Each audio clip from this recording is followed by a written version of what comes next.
नमस्कार विद्यार्थी मित्रांनो, कर्नार्थी IAS अकॅडमीच्या ऑनलाईन प्लॅटफॉर्मवरती स्वागत आहे आपलं.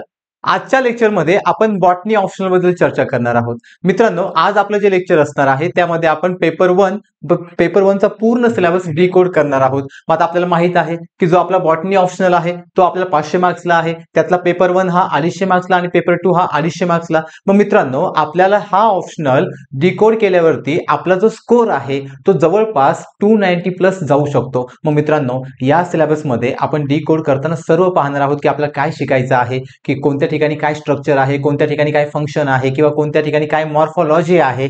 पूर्ण बॉटनीच्या रिगार्डिंग आपण पेपर 1 चा सिलेबस आज डिकोड करणार आहोत. मग मित्रांनो, ज्यावेळेस आपण बॉटनी ऑप्शनलचा विचार करतो तर बॉटनी ऑप्शनल मध्ये दोन पेपर आहेत, एक पेपर 1 आणि दुसरा पेपर 2. त्यातला जो पेपर 1 आहे आणि पेपर 2 आहे हे दोन्ही 250 मार्क्स साठी आहेत. मग आपलं जे टार्गेट राहतं की ऑप्शनलला किती मार्क्स पडावेत, मग ते टार्गेट जवळपास बॉटनीला पकडून आपण कन्सिडर करू शकतो की जवळपास ते 290 प्लस जाऊ शकतं. मग मित्रांनो, ज्यावेळेस आपण बॉटनीचा विचार करतो, बॉटनी आपल्याला जो सब्जेक्ट आहे, बॉटनी आपल्याला पूर्ण जो सिलेबस आहे तो आपल्याकडे ग्रॅज्युएशन लेवलचा सिलेबस आहे. मग आता कधी कधी आपल्या मनामध्ये भीती राहते किंवा कधी कधी आपण काहीतरी वेगळंच ग्राह्य धरून चालतो की आपल्याकडे जो सिलेबस आहे तो 12 बेसवरती चाललाय किंवा PG बेसवरती आहे, म्हणजे पोस्ट ग्रॅज्युएशन बेसवरती आहे. पण तसं नाहीये. आता आपला जो बॉटनीचा सिलेबस आहे किंवा आता आपण जो सिलेबस डिकोड करणार आहोत तो पूर्ण सिलेबस आपल्या कोणत्या बेसिसवरती आहे, तर आपल्या ग्रॅज्युएशन लेवलच्या बेसिसवरती आहे. आणि ग्रॅज्युएशन लेवलच्या बेसिसवरती असल्यामुळे हा सिलेबस आपल्याला अतिशय सोपा जातो आणि अतिशय सोपा समजतो पण. मग मित्रांनो, यामध्ये आपल्याला काय काय करायचं आहे,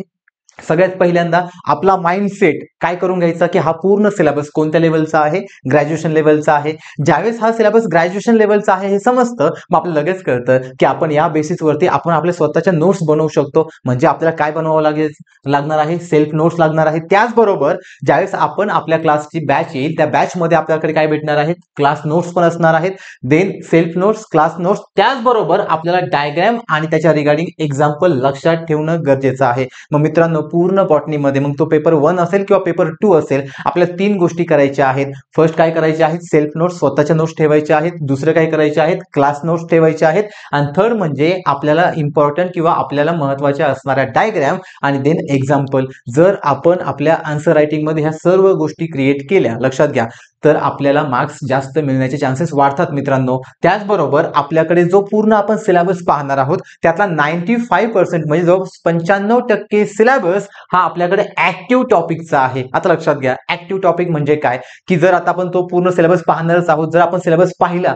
तर त्यातला 95% सिलेबस याच्यावरती प्रश्न आयोगाने विचारलेले आहेत. आता आपल्याला माहित आहे की MPSC मध्ये आपली नुकतीच सुरुवात आहे, पण UPSC मध्ये ऑलरेडी हा ऑप्शनल आहे. मग जर आपण UPSCचा विचार केला तर UPSCने 95% जो पोर्शन विचारलेला आहे तो आपल्या सिलेबसच्या रिगार्डिंग आहे. म्हणजे 95% सिलेबस हा काय आहे, ऍक्टिव्ह टॉपिकचा आहे. जो उरलेला 5% आहे तो त्याच्या ऍप्लिकेशन बेसवरती आहे. मग मित्रांनो, पुढे आपल्याला काय आहे पहा, 98% आपल्याला काय पाहायला मिळतो, सिलेबस ओव्हरलॅप पाहायला मिळतो. सिलेबस ओव्हरलॅप पाहायला मिळतो म्हणजे काय, इथे आपल्याला पॉईंट 1 पासून तर पॉईंट लास्ट पर्यंत सर्व काही कनेक्टिंग पाहायला भेटणार आहे. त्याचबरोबर तेच पॉईंट आपल्याला एक्झाम मध्ये रिपीट झालेले दिसणार आहे. म्हणजे ते पॉईंट काय झाले, आपल्याकडे ओव्हरलॅपिंग सिलेबस झाला. म्हणून मित्रांनो, ज्यावेळेस आपण बॉटनीचा पेपर 1 आणि पेपर 2 सिलेबस डिकोड करतो त्यानंतर आपण त्यांचं क्वेश्चनचं अनालिसिस करतो, आपल्याला लगेच कळतं, ह्या दोन गोष्टी लगेच समजून जातात की आपल्याकडे ऍक्टिव्ह टॉपिक्स कोणते आहेत, आयोग कोणकोणते प्रश्न विचारतो, त्या प्रश्नामध्ये काय काय ओव्हरलॅप झालंय. म्हणजे आपला 98 आणि 95% टॉपिक हा कव्हर झालेला असतो.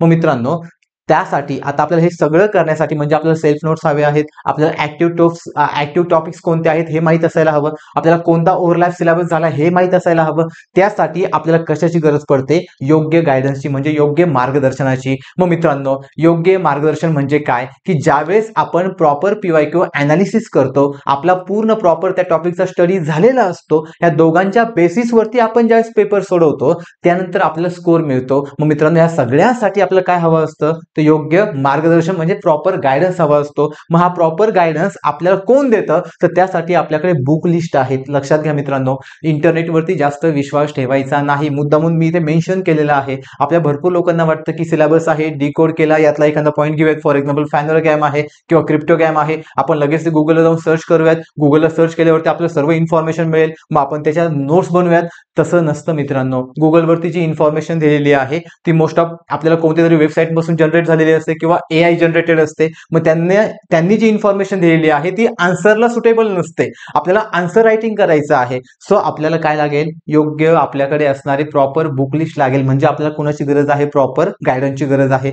त्याचबरोबर ज्या गोष्टी बुक लिस्टमध्ये नाही किंवा ज्या गोष्टी करंटला धरून चाललेल्या आहेत, मग त्यावेळेस आपण कशाचा वापर करू शकतो, तर इंटरनेटचा वापर करू शकतो. मग मित्रांनो, आजचा आपलं जे पेपर 1चा आपण सिलेबस डिकोड करणार आहोत. मग डिकोड करताना आपल्या काही गोष्टी लक्षात घ्यायच्या आहेत. कोणत्या गोष्टी? ऍक्टिव्ह टॉपिक्स आणि ओव्हरलॅपिंग सिलेबस. त्याचबरोबर जे आता आपले बुक लिस्ट आहे मित्रांनो, बुक लिस्ट आपल्याला आपल्या युट्यूब चॅनलच्या डिस्क्रिप्शन बॉक्समध्ये मिळून जातील की कोणत्या पॉईंटसाठी कोणतं बुक्स अवेलेबल आहे किंवा चांगलं आहे. मग मित्रांनो, ज्यावेळेस आपण सिलेबस पाहतो, आपल्याकडे जो बॉटनीचा सिलेबस आहे तो 5 वेगवेगळ्या भागांमध्ये डिवाइड झालेला आहे. मग 5 वेगवेगळे भाग कोणते? तर त्यातला पहिला भाग आपण पाहणार आहोत मायक्रोबायोलॉजी अँड प्लांट पॅथॉलॉजी. आता मित्रांनो, ज्यांचं ग्रॅज्युएशन रिगार्डिंग बॉटनी झालेलं आहे त्यांना हे सर्व पॉईंट आपल्याला फॅमिलियर वाटतात.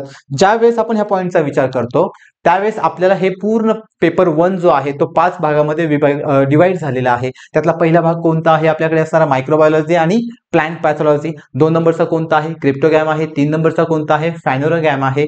फॅनोरोगॅम पेपर 1 मधला सर्वात मोठा टॉपिक आहे. त्यानंतरचा कोणता आहे? प्लांट रिसोर्सेस डेव्हलपमेंटचा आहे. आणि सगळ्यात शेवटी म्हणजे मॉर्फोजेनेसिस. असे आपल्याला 5 पॉईंट पाहायचे आहे. जरी आपला हा पेपर 1चा सिलेबस 5 पॉईंट मध्ये असेल तरी सुद्धा याच्या आतमध्ये भरपूर सब पॉईंट आहेत मित्रांनो. मात्र लक्षात घ्या, आता आपण पहिला पॉईंट पाहूयात. पहिला पॉईंट कोणता आहे? आपल्याकडे microbiology and plant pathology. Title वाचलं की आपल्या डोक्यामध्ये लगेच इमॅजिन झालं पाहिजे की आपल्याला शिकायचं काय आहे. मग मित्रांनो, आपल्याला माहित आहे मायक्रोबायोलॉजी म्हणजे इथे आपल्याला मायक्रोबचा स्टडी करायचा आहे. मग आपल्याला माहित आहे आपल्याकडे मायक्रोब्स कोणकोणते आहेत, लाईक अल्गे आहे, फंगाय आहे किंवा आपल्याकडे नंबर ऑफ बॅक्टेरिया आहेत. मग त्यांचे स्ट्रक्चर माहित आहे, त्यांचं फंक्शन माहित आहे, ते हार्मफुल आहेत का ते युजफुल आहे हे सुद्धा आपल्याला माहित आहे. इव्हन त्यांचं आपल्याला पूर्ण मॉर्फॉलॉजिकल स्ट्रक्चर सुद्धा माहित आहे. ते आपल्या बॉडीमध्ये आल्यावरती काय करतात, आपल्या बॉडी मीन्स प्लॅन्टच्या बॉडीमध्ये जाऊन ते कसे रिॲक्ट होतात, त्यांच्यामध्ये कोणत्या टाईपचे रिॲक्शन कंडक्ट होतात, ते सर्व आपल्याला मायक्रोबायोलॉजीमध्ये पाहायचं आहे. त्यानंतर आपल्याकडे प्लांट पॅथॉलॉजी आहे. मग मायक्रोबायोलॉजी आणि प्लांट पॅथॉलॉजी दोघांचंही आपल्याला ऍप्लिकेशन पाहायचं आहे.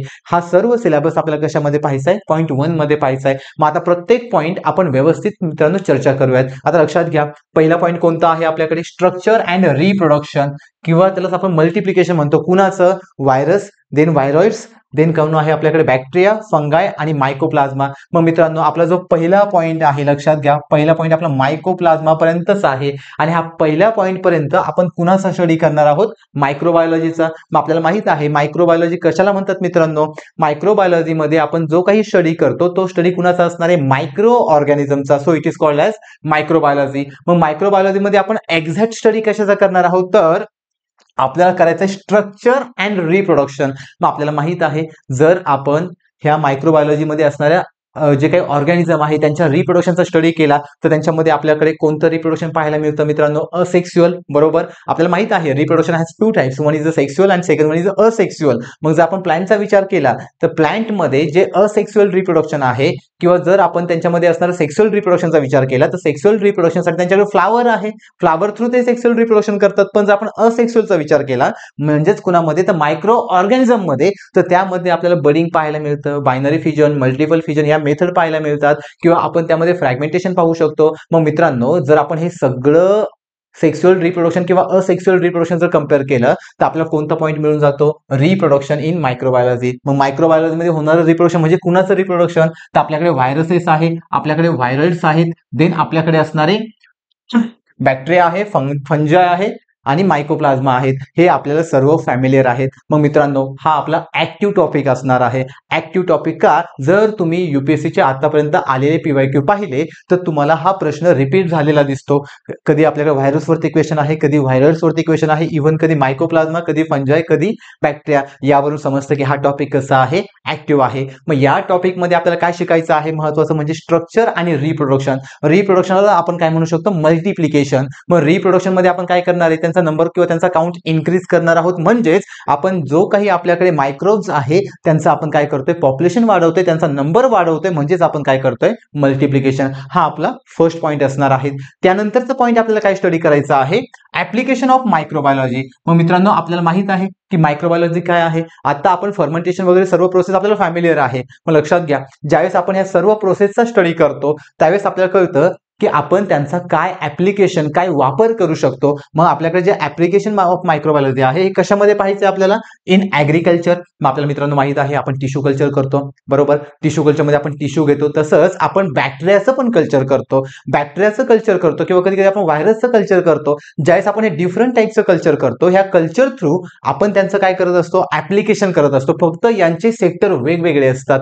सेक्टर इन द सेन्स आपण तो वापर कोणत्या फील्डमध्ये करतोय किंवा कोणत्या सेक्टरमध्ये करतोय त्यानुसार आपण तिथे बॅक्टेरिया किंवा तो मायक्रो ऑर्गॅनिझम बदलू शकतो. मित्रांनो आपला second point application of microbiology, पण कशामध्ये application? In agriculture, in industry. मग इंडस्ट्री कोणत्या? आपल्याकडे भरपूर इंडस्ट्री आहे, पेपर इंडस्ट्री आहे, लेदर इंडस्ट्री आहे, भरपूर आहे. हे आपण सिलेबस घेताना पाहणारच आहोत. पण त्यानंतर आपण कशामध्ये करणार आहोत? मेडिसिन मध्ये करणार आहोत. मग आपल्याकडे काही इन्सेक्टिसाइड असतात, काही पेस्टिसाइड्स असतात. मग इन्सेक्टिसाइड, पेस्टिसाइड ह्या कोणत्या इंडस्ट्री झाल्या? आपल्याकडे मेडिसिन इंडस्ट्री.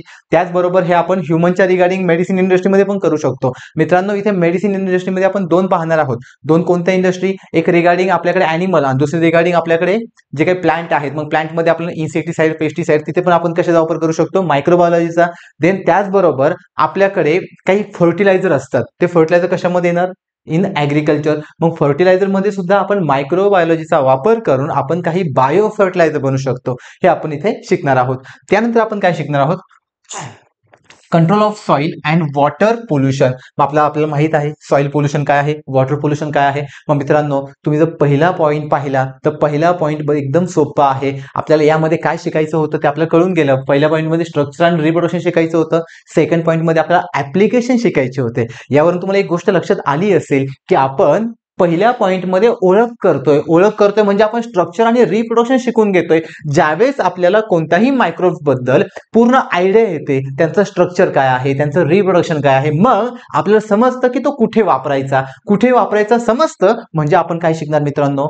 ऍप्लिकेशन. लक्षात घ्या, लिंक लावत चला. प्रत्येक सिलेबस हा एकमेकांना लिंक आहे. प्रत्येक सिलेबस इन द सेन्स वरचा टॉपिक हा खालच्या टॉपिकला लिंक आहे. मग मित्रांनो ज्यावेळेस आपण लिंक लावत चालतो ना, आपल्याला सर्व समजायला सोपं जातं आणि सर्व समजायला सोपं गेलं की आपला अभ्यास परफेक्ट होतो. त्यामुळे मित्रांनो नेहमी लक्षात ठेवायचं, आपण ज्यावेळेस स्टडी करतो आपला सिलेबस आपल्या पॉईंटच्या समोर असायलाच हवा. सिलेबस सांगतो की आपल्याला काय वाचलं पाहिजे, म्हणजे सिलेबस आपली एक डायरेक्शन आहे, एक दिशा आहे. ज्यावेळेस आपली सिलेबस आपला पूर्ण डोक्यामध्ये सेव्ह असतो त्यावेळेस आपला अभ्यास एकदम योग्य दिशेने चालतो. मग आता लक्षात घ्या, पुढे आपल्याला काय शिकायचं आहे? Control soil and water pollution. की जे आता आपल्याकडे सॉइल अँड वॉटर पोल्युशन आहे त्यांचं कंट्रोल मेजर करायचं आहे. त्यामध्ये आपण काय काय शिकणार की सॉइल पोल्युशन, वॉटर पोल्युशन कशामुळे होतं, म्हणजे तिथे कॉझिंग एजंट काय आहेत, देन प्रिव्हेंटिव्ह मेजर काय आहेत, कंट्रोल मेजर काय आहेत. मग प्रिव्हेंटिव्ह मेजर, कंट्रोल मेजर आणि तिथे असणारे कॉझिंग एजंट या सगळ्यांचा अभ्यास आपण कशामध्ये करणार आहोत?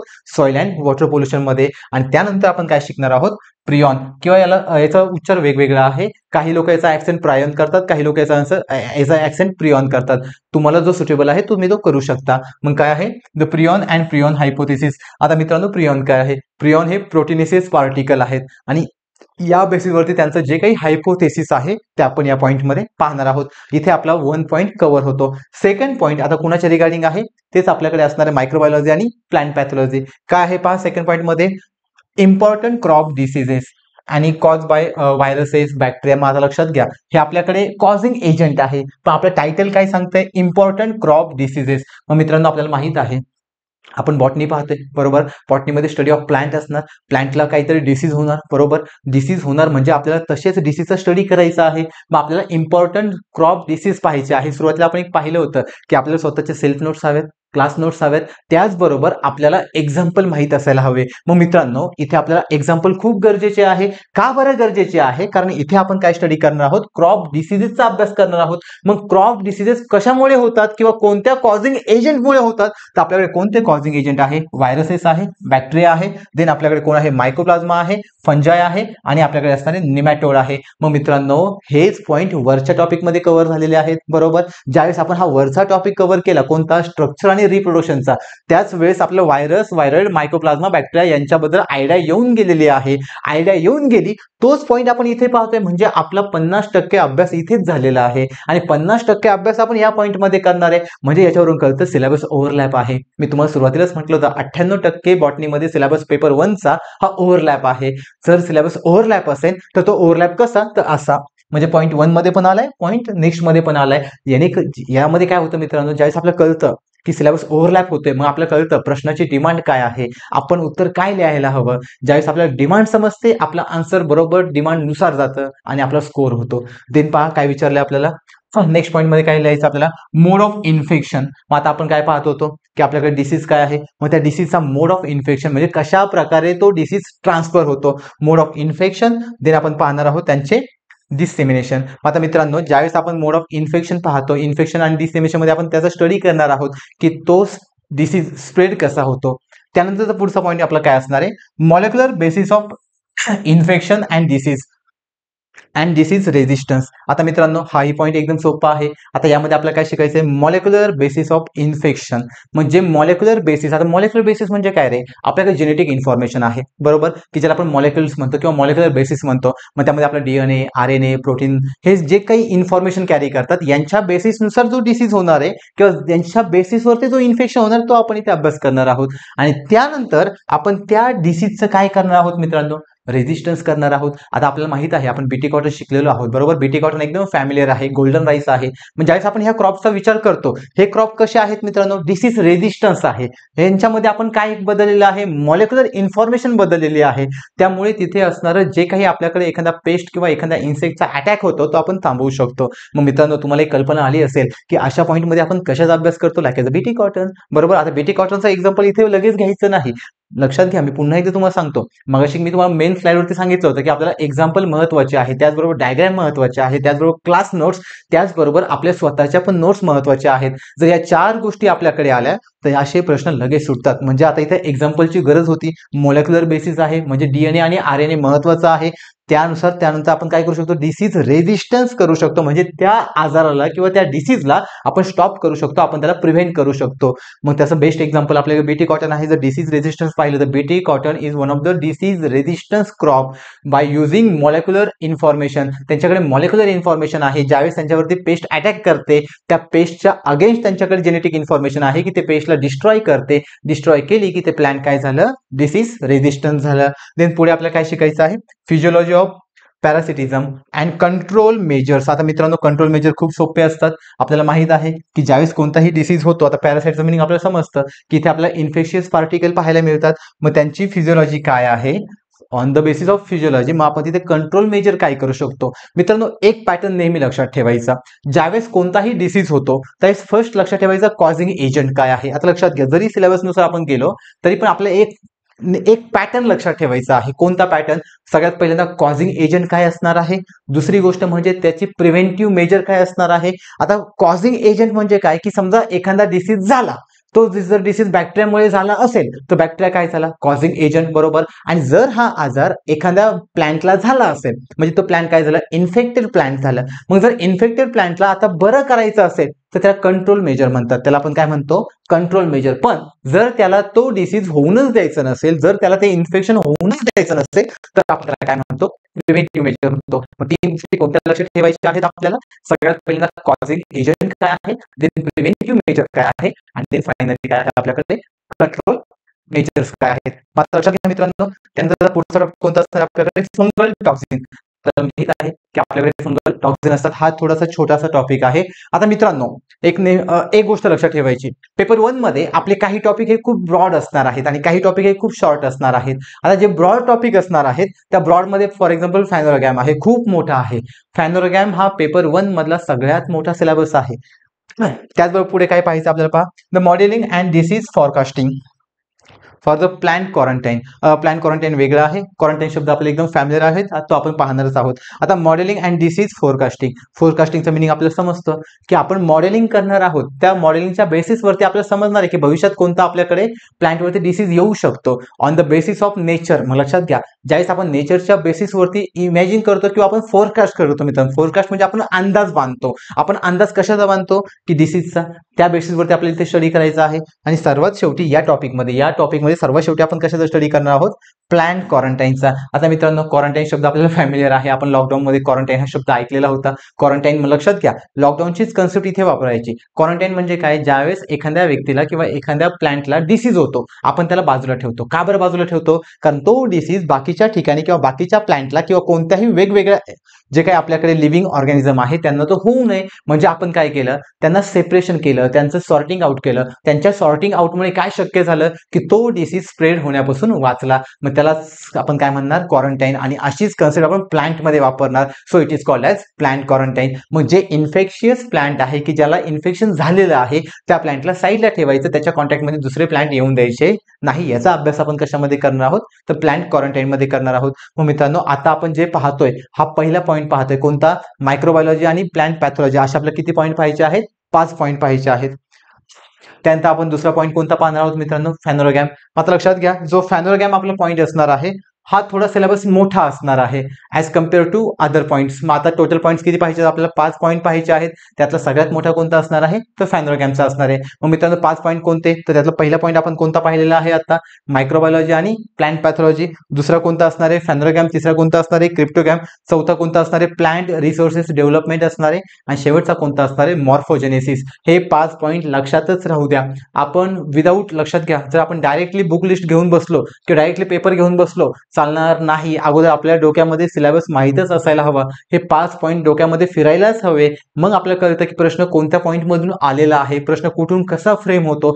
त्यासाठी सिलेबस आपल्याला लक्षातच राहायला हवा. जर हा सिलेबस लक्षात राहत नसेल तर दररोज थोडं थोडं याला ओव्हरलुक करायचं, जेणेकरून हा आपल्याला सिलेबस लक्षात राहतो. मग आता पुढे काय विचारले पहा मित्रांनो, फॅनोरोगॅम्स. आता फॅनोरोगॅम्स मध्ये काय आहे, आता आपल्याला माहित आहे मित्रांनो, cryptogam, phanerogam, it is a method of plant classification. ह्या प्लांट क्लासिफिकेशनच्या काय आहेत, मेथड आहेत. मग फॅनोरोगॅम आणि क्रिप्टोगॅम आपण कशाला म्हणतो मित्रांनो, क्रिप्टोगॅम म्हणजे की ज्या प्लांटमध्ये सीड नसतात, mean those plant which are does not develop by seed, असे प्लांट की जे सीड पासून तयार होत नाही. मग क्रिप्टोगॅमचे टाइप्स कोणते आहे मित्रांनो, थॅलोफाइटा आहे, ब्रायोफाइटा आहे, टेरिडोफाइटा आहे. आणि हे जर आपण फॅनोरोगॅम पाहिलं तर फॅनोरोगॅम म्हणजे असे plant which having seeds, means those plant which having seeds are called as phanerogam. हे आपल्याला माहिती आहे मित्रांनो. मग फॅनोरोगॅमचा आपण विचार केला तर यामध्ये पुन्हा 2 ग्रुप पडतात, एक अँजिओस्पर्म आहे आणि एक जिम्नोस्पर्म आहे. मग जर आपण अँजिओस्पर्मचा विचार केला तर अँजिओस्पर्म मध्ये सुद्धा सीड आहेत, जिम्नोस्पर्म मध्ये सुद्धा सीड आहेत, पण एकाकडे नेकेड सीड आहेत आणि दुसऱ्याकडे नॉन नेकेड सीड आहेत. म्हणजे जो जिम्नोस्पर्म आहे आहे नॉन नेकेड सीड, म्हणजे त्यांचं सीडचं आउटर कव्हरिंग हे फ्रूटच्या बाहेर आहे, म्हणजे त्यांना फ्रूटचं कव्हरिंग नाही. आणि हेच जर आपण अँजिओस्पर्मचं पाहिलं तर त्यांचा सीड हा एनक्लोज झालाय बाय फ्रूट कव्हरिंग. सो हा दोघांमधला काय आहे मित्रांनो, फरक आहे. हे आपण सिलेबस किंवा बुक मध्ये ज्यावेळेस आपण हा पॉईंट घेणार आहोत त्यावेळेस पाहणार आहोत. मग आता लक्षात घ्या, आपण डिकोड करूया सिलेबस काय आहे. सो सगळ्यात फर्स्ट काय आहे, जिम्नोस्पर्म. हा जिम्नोस्पर्म काय आहे, it is a type of phanerogam. So phanerogam काय आहे, फॅनोरोगॅम मध्ये सीड असतात. मग सीड असतात, जर त्या सीडला कव्हरिंग असेल तर आपण त्यांना म्हणतो अँजिओस्पर्म, आणि जर सीडला कव्हरिंग नसेल तर आपण त्यांना म्हणतो जिम्नोस्पर्म. मग आता इथे काय शिकायचं आहे, आपल्या सगळ्यात पहिल्यांदा कन्सेप्ट शिकायची आहे. मग कन्सेप्ट कशाची शिकायची आहे मित्रांनो, कन्सेप्ट ऑफ प्रोजिम्नोस्पर्म. आता आपल्याला माहित आहे की प्रोजिम्नोस्पर्म काय आहे. प्रोजिम्नोस्पर्मची पूर्ण कन्सेप्ट, खूप छान हा टॉपिक आहे.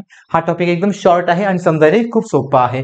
त्यानंतर आपल्याला काय शिकायचं आहे मित्रांनो, classification and distribution of gymnosperm. मात्र लक्षात घ्या, फर्स्ट आपण काय शिकणार, याचे पण आपण कन्सेप्टच पाहणार आहोत मित्रांनो. इथे आपण कन्सेप्ट ऑफ पॉलिजिम्नोस्पर्म पाहणार आहे आणि इथे आपण त्यांचं क्लासिफिकेशन करणार आहोत. क्लासिफिकेशन आणि काय करणार आहोत, डिस्ट्रीब्युशन करणार आहोत. कुणाचं, जिम्नोस्पर्मचं. देन आपण पुढे काय पाहणार आहोत, सेलियंट फीचर्स, काही ठळक मुद्दे आहेत ते आपण पाहणार आहोत. मग कुणाचे, तर काही जिम्नोस्पर्मचे. आता लक्षात घ्या, आपण इथे काय पाहिलं, कन्सेप्ट पाहिली. इथे आपण काय केलं, कन्सेप्टच्या बेसिसवरती क्लासिफिकेशन केलं. मित्रांनो पहा, पहिल्या साईडवरती मी पुन्हा जातो. मी काय म्हटलं होतं तुम्हाला, सिलेबस हा ओव्हरलॅपिंग आहे आणि ऍक्टिव्ह आहे. तुम्हाला कळेल याच्या बेसिसवरती हा पॉईंट आहे. मग जर आपला हा पॉईंट क्लिअर असेल, लक्षात घ्या, हा पॉईंट क्लिअर म्हणजे आपल्याला काय क्लिअर हवी आहे, कन्सेप्ट क्लिअर असायला हवी. ज्यावेळेस आपली कन्सेप्ट क्लिअर असेल त्यावेळेस आपण डायरेक्टली जाणार कुणावरती, क्लासिफिकेशन वरती. क्लासिफिकेशन आणि डिस्ट्रीब्युशन करणार आपण. कुणाचं करणार, तर जिम्नोस्पर्मचं करणार. आणि जिम्नोस्पर्मचं क्लासिफिकेशन आणि डिस्ट्रीब्युशन केलं तर ते किती ग्रुपमध्ये होणार, तर पुढे आपल्याकडे ग्रुप आहेत, त्या ग्रुपचे आपण काय पाहणार आहोत मित्रांनो, सेलियंट फीचर्स पाहणार आहोत. मग आता कोणकोणते जिम्नोस्पर्म आहे की ज्यांचं आपण डिस्ट्रीब्युशन केलेलं आहे, तर आपल्याकडे सगळ्यात पहिल्यांदा आहे सायकेडेल्स आहे. सायकेडेल्सचा आपण स्टडी करणार आहोत. देन आपण कुणाचा पाहणार आहोत, जिंक गोल्डचा रोल पाहणार आहोत. मग जिंक गोल्ड्स काय आहे, देन आपल्याकडे सायकेडेल्स काय आहेत. देन आपण त्यानंतर कुणाचा पाहणार आहोत, कॉनिफेरल्स. त्यानंतर आपण कुणाचा पाहणार आहोत मित्रांनो, नेथेलचा पाहणार आहोत. मग लक्षात घ्या, हे जे आपले 4 पॉईंट होते कोणकोणते, पहिला होता आपल्याकडे सायकेडेल्स, देन थर्ड कोणता होता, सॉरी सेकंड कोणता आहे आपल्याकडे, जिंक गोल्ड्स आहे. देन कोण आहे, कॉनिफेरल्स आहे. देन कोण आहे, नेथेल्स आहेत. यांचा आपण काय अभ्यास करणार आहोत मित्रांनो, यांचा आपण स्ट्रक्चर आणि रिप्रोडक्शनचा स्टडी करणार आहोत. आता लक्षात घ्या, स्ट्रक्चर आणि रिप्रोडक्शन पुन्हा रिपीट सिलेबस काय आहे मित्रांनो, लिंकिंग आहे. पण पुन्हा पुन्हा मी रिपीट करतो, लक्षात घ्या. अगोदर काय घेतलं आपण कन्सेप्ट कुणाची, जिम्नोस्पर्म काय आहे, one of the type of phanerogam. Then आपण त्या बेसिसवरती काय करणार, क्लासिफिकेशन अँड डिस्ट्रीब्युशन कुणाचं, जिम्नोस्पर्मचं. मग त्याच्यानंतर आपण काय पाहणार, सायलेंट फीचर पाहणार. म्हणजे काही आपल्याकडे सेलियंट फीचर्स आहेत ते कुणाचे पाहणार, तर ह्या जिम्नोस्पर्मचे पाहणार. हे जिम्नोस्पर्म किती आहेत आपल्याकडे, 4 आहेत. त्यातला पहिला कोणता होता आपल्याकडे, सायकॅडेल्स. देन सेकंड कोणता आहे आपल्याकडे, गिंगोल्स आहे. देन कोण आहे आपल्याकडे, कॉनिफेरल्स आहे आणि नेटल्स आहे. यांचं आपण काय पाहणार, स्ट्रक्चर आणि रिप्रोडक्शन.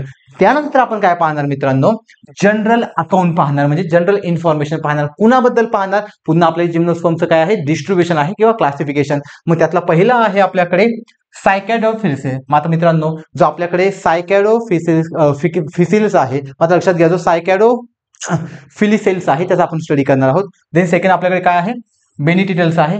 देन थर्ड आपल्याकडे काय आहे पहा मित्रांनो,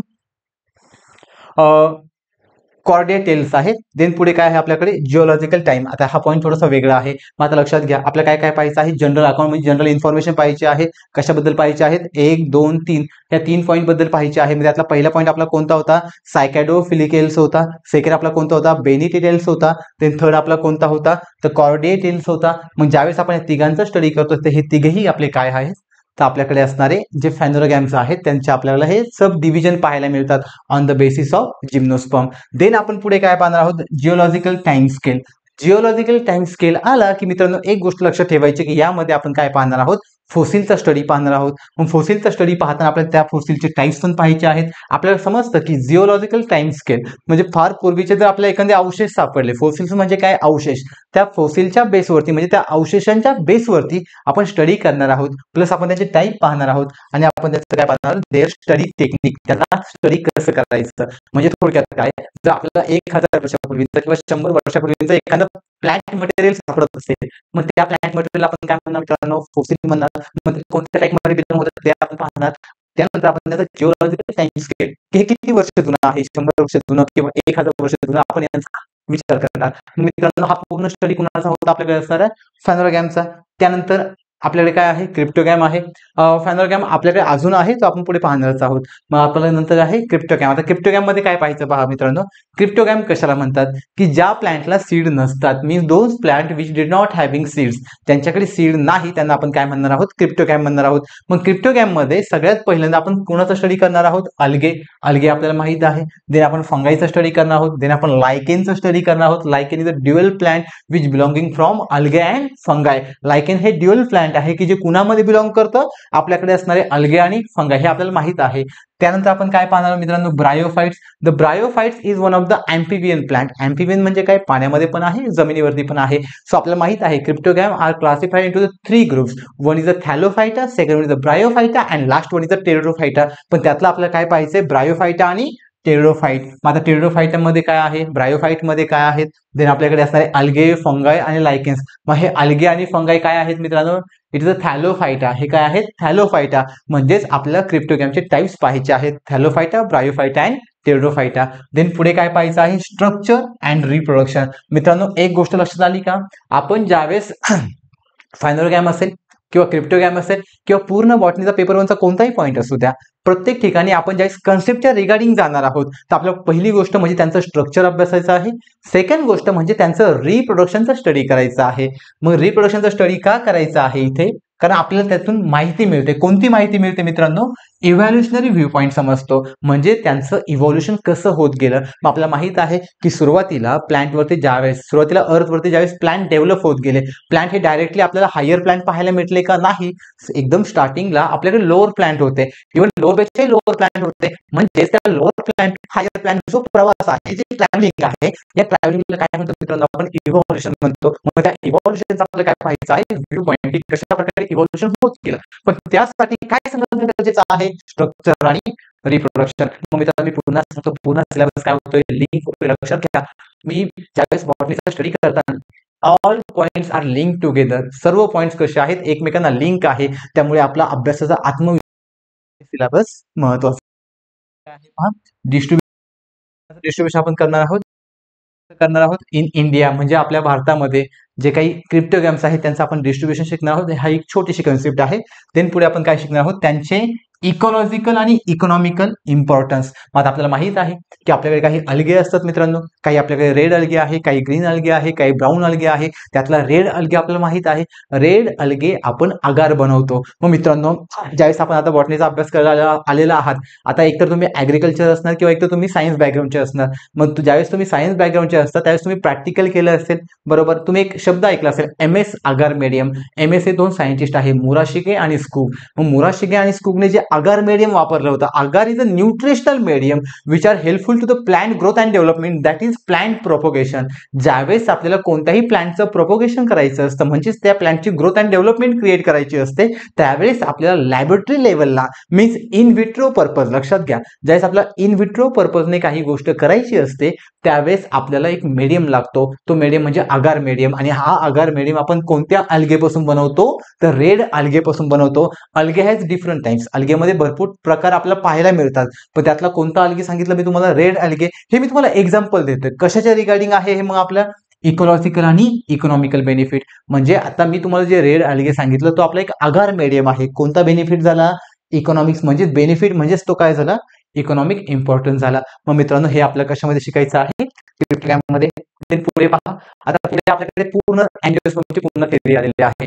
आता क्रिप्टोग्राम फायनोग्राम मागाशी पाहिलं होतं, फायनोग्राम हा ब्रॉड आहे स्टडीसाठी, कारण त्यामध्ये आपल्याला अँजिओस्पर्म आणि जिम्नोस्पर्म दोघांचा अभ्यास करायचा आहे. जिम्नोस्पर्म आपण ऑलरेडी पाहिलेला आहे. आता अँजिओस्पर्म, आता इथून पुढे अँजिओस्पर्म थोडीशी ब्रॉड कन्सेप्ट असणार आहे. अँजिओस्पर्म मध्ये काय काय पाहायचं मित्रांनो, लक्षात घ्या. पहिला पॉईंट आपला कोणता असणार आहे, आता अँजिओस्पर्म ही थोडीशी मोठी कन्सेप्ट असणार आहे. मग यामध्ये आपल्याला काय शिकायचं आहे, सिस्टमॅटिक, अॅनाटॉमी, इम्ब्रिओलॉजी, देन आपल्याकडे असणार आहे पॅलिनोलॉजी. आता ह्या सगळ्या आपल्या कन्सेप्ट फॅमिलियर आहेत, जे आपण सगळे शेवटी. मग मित्रांनो, ह्या कन्सेप्ट आपल्याला समजून घ्यायचे आहेत आणि या कन्सेप्टवरती आता आपले सगळे पॉईंट असणार आहे. कन्सेप्ट पाहते ह्याही एकमेकांसोबत काय झालेलं दिसतात, तर लिंक झालेलं दिसतात. देन पुढे आपण काय पाहणार आहोत मित्रांनो, टॅक्झॉनॉमिक हायरार्की काय आहे. देन त्यानंतर काय पाहणार आहोत आपण, international code of botanical nomenclature. मग आपल्याला माहित आहे बायोनॉमिकल नॉमेनक्लेचर, ज्यावेळेस आपण एखादं सायंटिफिक नेम डिझाईन करतो कोणत्याही प्लांटसाठी किंवा कोणत्याही बॉटनिकल पर्पजसाठी, त्यावेळेस आपल्याला काय महत्वाचं आहे, त्यांचं nomenclature. So such nomenclature is called as botanical nomenclature. मग हे आपण नॉमेनक्लेचर झाल्यानंतर आपण काय पाहणार आहोत, पुन्हा आपल्याकडे असणार न्यूमेरिकल टॅक्झॉनॉमी काय आहे. देन आपण काय पाहणार आहोत मित्रांनो, कॅमेटो टॅक्झॉनॉमी काय आहे, म्हणजेच केमो टॅक्झॉनॉमी काय आहे. त्यानंतर आपण काय पाहणार आहोत, एव्हिडन्सेस फ्रॉम अॅनाटॉमी, त्यांचे आपण पुरावे पाहणार आहोत. पुरावे म्हणजे आपण जे आता आपण पाहिलं टॅक्झॉनॉमी वगैरे, त्या पूर्ण टॅक्झॉनॉमीचे आपण काय पाहणार आहोत, एव्हिडन्सेस पाहणार आहोत from anatomy, from embryology and from palynology. मग मित्रांनो, ज्यावेळेस आपण हे सर्व पाहतो, हे सर्व ह्या कन्सेप्टला काय आहे, रिगार्डिंग आहे. त्यानंतर आपण काय पाहणार आहोत, origin and evolution of angiosperm. आता लक्षात घ्या, हाही पॉईंट रिपीट होतोय. आपण मागच्या स्लाइडमध्ये किंवा आता यापूर्वी आपण जो क्रिप्टोकॅमचा सिलेबस पाहिला, क्रिप्टोकॅमच्या सिलेबसमध्ये पण आपल्याला काय पाहायचं होतं मित्रांनो, इव्हॉल्युशन पाहायचं होतं. मग तिथे असणारं इव्हॉल्युशन आणि इथे असणारं इव्हॉल्युशन फारसा काही फरक नाही, लिंकिंग आहे. फक्त तिथे काय होतं, ऑल प्लांट्स आर क्रिप्टोकॅम, इथे काय असणार आहे, ऑल प्लांट आर अँजिओस्पर्म, म्हणजे अँजिओस्पर्म आणि क्रिप्टोकॅम एवढाच फरक असणार आहे. आपले जे शब्द आहेत ते मोस्ट ऑफ कसे असणार आहेत, तर फॅमिलियर असणार आहे. लक्षात घ्या, मी तुम्हाला सुरुवातीला सांगितलं, syllabus are overlapping and such syllabus are active topic किंवा ऍक्टिव्ह पॉइंट्स आहेत, म्हणजे काही पॉइंट ऍक्टिव्ह आहेत, एवढे ऍक्टिव्ह आहेत की आयोग नेहमी ते प्रश्न विचारताना आपल्याला दिसतो. लक्षात घ्या मित्रांनो, हेच पॉइंट आहेत. असेच पॉइंट ज्यावेळेस आपण सिलेबस डिकोड करतो, मग आपल्याला कळतं की आयोगाची डिमांड काय आहे आणि आयोगाला काय हवं आहे, मग आपण बरोबर त्याच सिलेबसने जातो. मग आता लक्षात घ्या, पुढे काय करायचं आपल्याला, द कॉम्पॅरेटिव्ह अकाउंट. आता कॉम्पॅरेटिव्ह अकाउंट कोणाचं पाहायचं आहे आपल्याला, various systems of classification of angiosperm. मात्र लक्षात घ्या, इथे पण आपल्याकडे कन्सेप्ट महत्वाची आहे. इथे आपल्याला अकाउंट पाहायचे आहे, मीन्स इन्फॉर्मेशन घ्यायची आहे कुणाची, व्हेरियस सिस्टीम ऑफ क्लासिफिकेशन, म्हणजे क्लासिफिकेशनच्या सिस्टीम आहेत, म्हणजे आपल्याकडे नंबर ऑफ क्लासिफिकेशन आहे, त्यांची आपण पूर्ण इथे कंपॅरेटिव्ह स्टडी करणार आहोत. म्हणजे कंपॅरेटिव्ह आहे म्हणजे हा पण इझी असणार. देन पुढे आपल्याला काय पाहायचंय पहा, स्टडी ऑफ अँजिओस्पर्म फॅमिलीज. जेवढे काही आपल्याकडे अँजिओस्पर्म फॅमिली आहे त्यांचा आपल्याला स्टडी करायचं आहे. मग मित्रांनो, आता आपण ज्या पाहणार आहोत खाली, या सगळ्या फॅमिली आहेत. ह्या कुणाच्या फॅमिली आहेत, तर अँजिओस्पर्मच्या. एवढ्या फॅमिलीचा आपल्याला स्टडी महत्वाचा आहे. आणि जर तुम्ही याच्यावरती PYQ पाहिले तर तुम्हाला प्रत्येक वर्षी एक PYQ हा अँजिओस्पर्मच्या फॅमिलीवरती दिसतो, म्हणजे ऍक्टिव्ह टॉपिक आहे. मग मित्रांनो, कोणकोणती फॅमिली आहे, तर सगळ्यात पहिले आहे आपल्याकडे मॅग्नोरेसी फॅमिली. सेकंड नंबरला आपल्याकडे कोणती आहे, रॅनोरेसी फॅमिली. देन थर्ड नंबरला आपल्याकडे कोणती आहे, ब्रासिकेसी फॅमिली, देन आपल्याकडे आहे रोझेसी फॅमिली, देन आपल्याकडे आहे फॅबेसिएसी फॅमिली, देन आपल्याकडे आहे इफोर्बियासी फॅमिली, देन आपल्याकडे आहे मालुसी फॅमिली, देन पुढे कोणती आहे पहा आपल्याकडे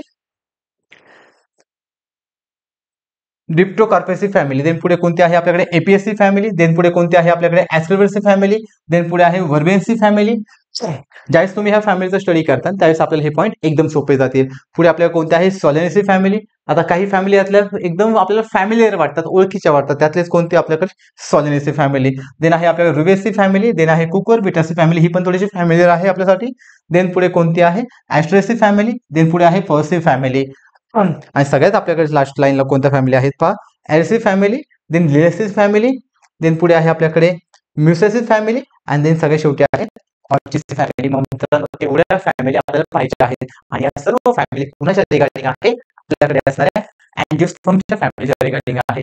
लक्षात घ्या या सर्व फॅमिली एक जरी फॅमिली आपल्याला समजली फॅमिलीचा स्टडी कसा करायचा हे आपल्याला आयडिया येते. म्हणजे ते पुन्हा एकमेकांना कसे आहेत कनेक्टिंग मध्ये आहेत, म्हणजे कनेक्टिंग लिंक मध्ये आहेत. त्यानंतर आपल्याला काय शिकायचं पहा स्टोमॅटा अँड देअर टाइप्स. महत्वाचा एकदम हॉट टॉपिक आहे.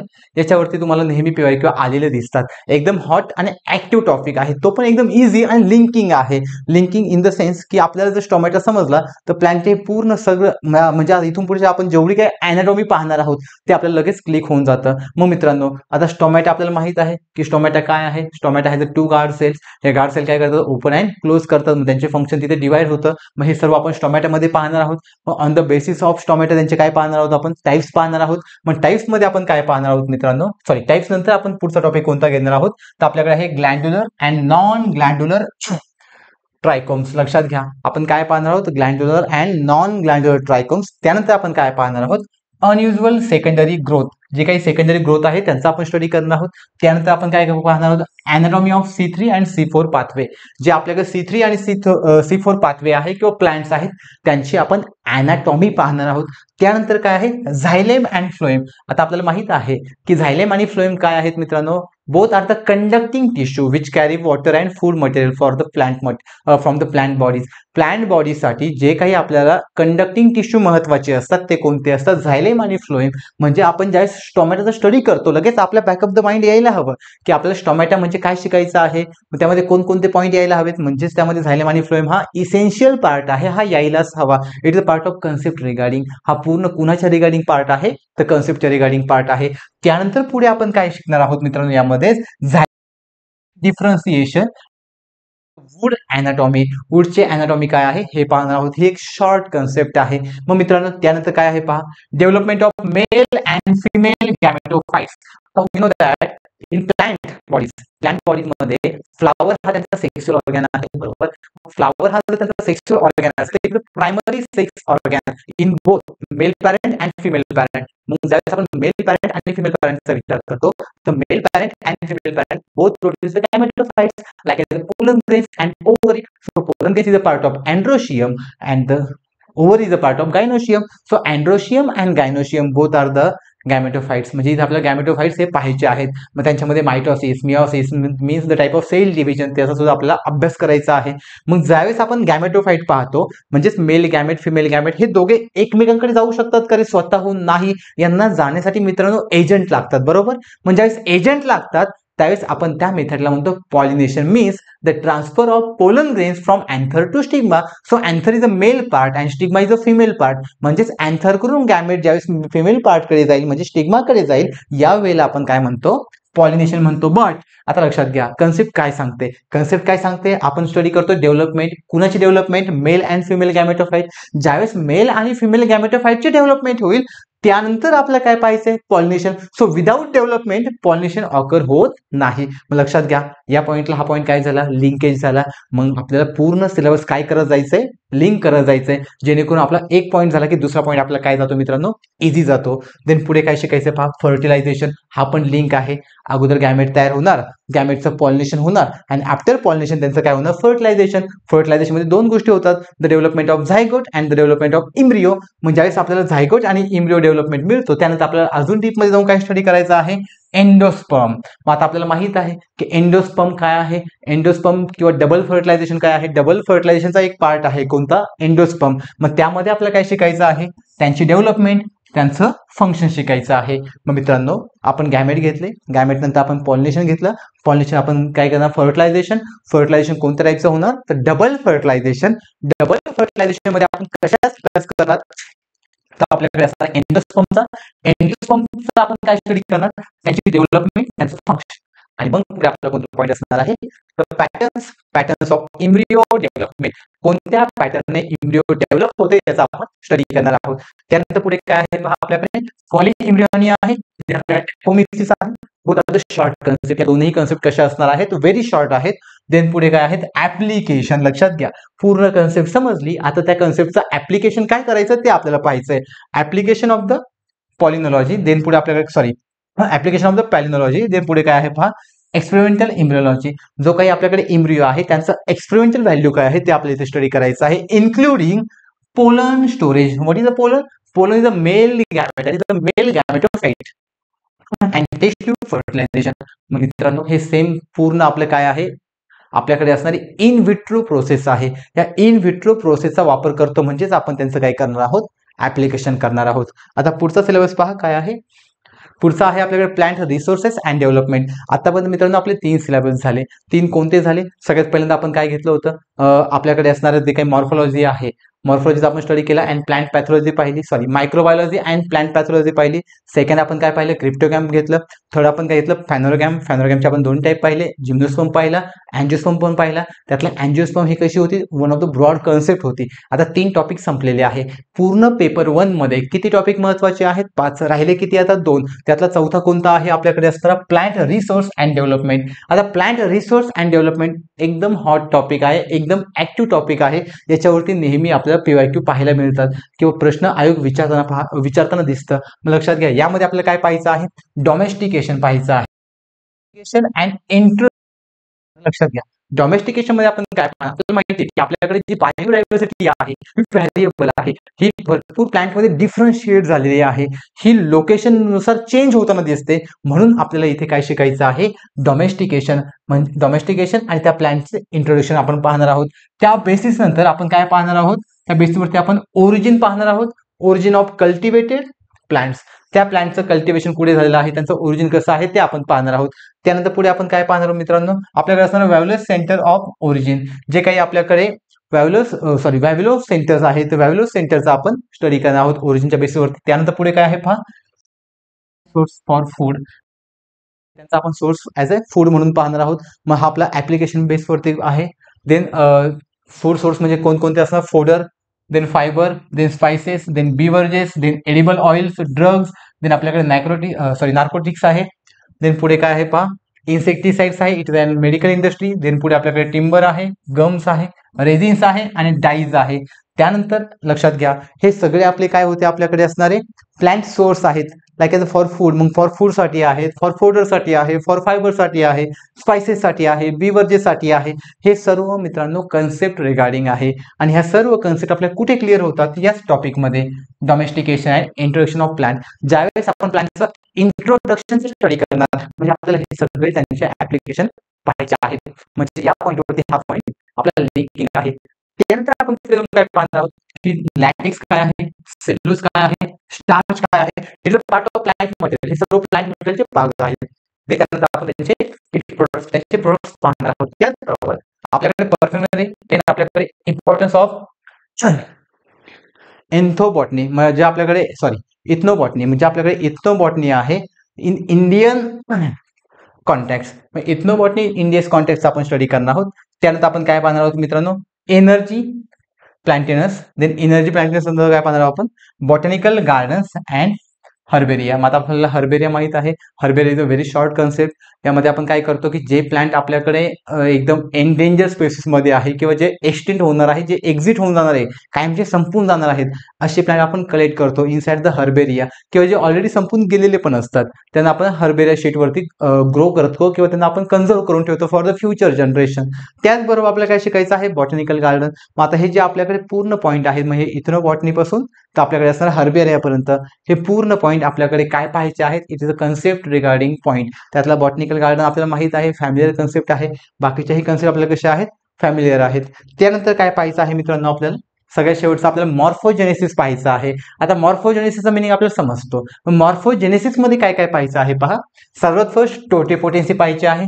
Totipotency means the capacity of cell which promote the number of cells. लक्षात घ्या, असे सेल की ज्या सेलपासून डिव्हिजन होण्याची कॅपॅसिटी आहे किंवा नवीन प्लॅन तयार करण्याची कॅपॅसिटी आहे, अशा सेलच्या जी पॉवर आहे त्या पॉवरला आपण काय म्हणतो मित्रांनो, टोटिपोटेन्सी. सो सर्वात फर्स्ट मॉर्फोजेनेसिस मध्ये आपल्याला काय पाहायचं आहे, टोटिपोटेन्सी पाहायची आहे. त्यानंतर काय पाहायचं आहे, पोलॅरिटी पाहायची आहे. त्यानंतर काय पाहायचं आहे, सिमेट्री अँड डिफरन्सिएशन. आपल्याला त्यांची सिमेट्री आणि त्यांचं डिफरन्सिएशन पाहायचं आहे. त्यानंतर काय पाहायचं आहे, cell, tissue, then organ and protoplast. So we know that cell काय आहे, टिश्यू काय आहे, ऑर्गॅन काय आहे, प्रोटोप्लास्ट काय आहे. एकदम इझी कन्सेप्ट आहे. देन आपल्याला काय पाहायचं आहे, प्रोटोप्लास्ट कल्चर पाहायचं आहे. त्यानंतर काय पाहायचं आहे, somatic hybrid and cybrid. Somatic hybrid आणि सायब्रिडची एक छोटीशी कन्सेप्ट आहे, ती एक पाहायची आहे. त्यानंतर काय करायचं, मायक्रो प्रोपगेशन. आता आपल्याला माहित आहे, आपण थोड्या वेळापूर्वी अगर कल्चर पाहिलं होतं की ज्यावेळेस आपण प्लांटचं टिश्यू कल्चर करतो, tissue culture is one of the method of micro propagation. Micro means micro लेवलला, means that is in vitro. ज्यावेळेस आपण इन विट्रो लेवलला प्रॅक्टिस करतो, so it is called as micro. And means propagation means the growth and development. So like as a callus formation. आपण plant tissue culture केलं असेल, plant tissue कल्चरमध्ये ज्यावेळेस आपल्याला कॅलस फॉर्मेशन होतं, मीन्स आपण एक अगर मेडियम घेतो, त्यामध्ये आपण एक प्लांटचं जे काही मटेरियल आहे ते आपण इनॉक्युलेट करतो. आफ्टर इनॉक्युलेशन आपल्याला तिथे इन्क्युबेशन करतो आपण. मग इन्क्युबेशन आपलं 10-15 दिवसांचं असतं. अँड आफ्टर इन्क्युबेशन आपल्याला तिथे एक सेल डिव्हिजन पाहायला मिळतं. Such cell division is called as callus formation. And this callus formation shows by micro propagation. हे कॅलस फॉर्मेशन आपल्याला कोण दाखवतं, तर मायक्रो प्रोपगेशन. त्यानंतर पुढे आपल्याला काय पाहायचं मित्रांनो, सोमॅक्लोनल व्हेरिएशन काय आहे. त्यानंतर पुढे काय घ्यायचं आहे, इट्स ऍप्लिकेशन. जे काही सोमॅक्लोनल व्हेरिएशन आहे त्याचा आपण स्टडी करणार आहोत आणि देन त्याचे आपण ऍप्लिकेशन पाहणार आहोत. देन पुढे काय पाहायचंय पहा, पोलन हॅप्लॉइड्स काय आहे. देन एम्ब्रिओ रेस्क्यू मेथड्स आपल्याला घ्यायच्या आहेत. ज्या काही एम्ब्रिओ रेस्क्यू मेथड हे सगळं इन विट्रो लेवलच्या आहेत. आणि देन सगळ्यात शेवटी आपण त्याचे काय पाहणार आहोत, त्यांचे ऍप्लिकेशन पाहणार आहोत. मित्रांनो, आता आपण जो पूर्ण सिलेबस पाहिला हा पेपर 1चा सिलेबस होता. पेपर 1चा सिलेबस हा एकदम जर आपण पूर्ण प्रॉपर डिकोड केला तर आपल्याला स्टडी करायला हेल्प होते. थँक्यू.